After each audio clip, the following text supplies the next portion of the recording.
Michael Johnson grew up in poverty in the projects of Chicago. His neighborhood was infested with gangs, drugs, and prostitution. He faced adversity throughout his childhood. You see, when he graduated high school, he could not read or write at a collegiate level. It took him nearly 9 years to get a college degree. In those early years, Michael found grace at the Boys and Girls Club. Later in his life, he found his passion for working with kids by volunteering at a Boys and Girls Club.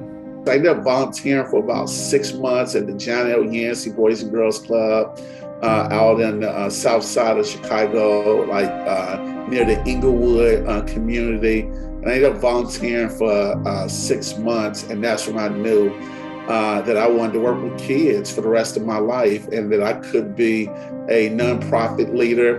And then I think what really hit me, the year I became a full-time director, my mother died, and we didn't have insurance to bury her. And it was a vice president by the name of Mary Ann Hughes, who is now the CEO of a Boys and Girls Club in Chicago, heard that we didn't have the expenses to bury my mother. And I remember the Boys and Girls Club team bringing me in the office and handing me an envelope full of cash.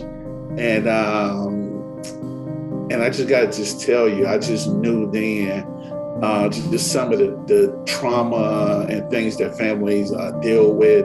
And for them to do that for my mother, I just felt indebted, to the organization. And that's why I work for Boys and Girls Clubs. And now he's the president and CEO of the fastest growing Boys and Girls Club in America, the Boys and Girls Clubs of Dane County. Now, how did Michael go from extreme poverty to being an award-winning nonprofit leader?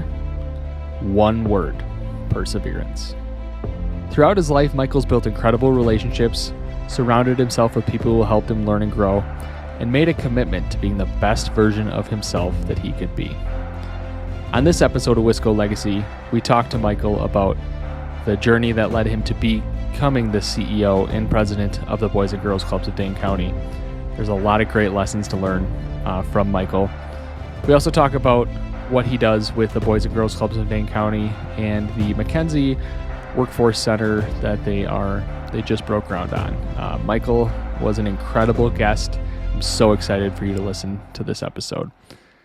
This episode 28 of Wisco Legacy with Michael Johnson, premieres on Tuesday, April 26th on Wisco Legacy's YouTube channel and on all the podcast platforms. Make sure you check it out and subscribe wherever you're listening. This is Michael Johnson, President and CEO of Boys and Girls Clubs of Dane County, and this is my Wisco Legacy.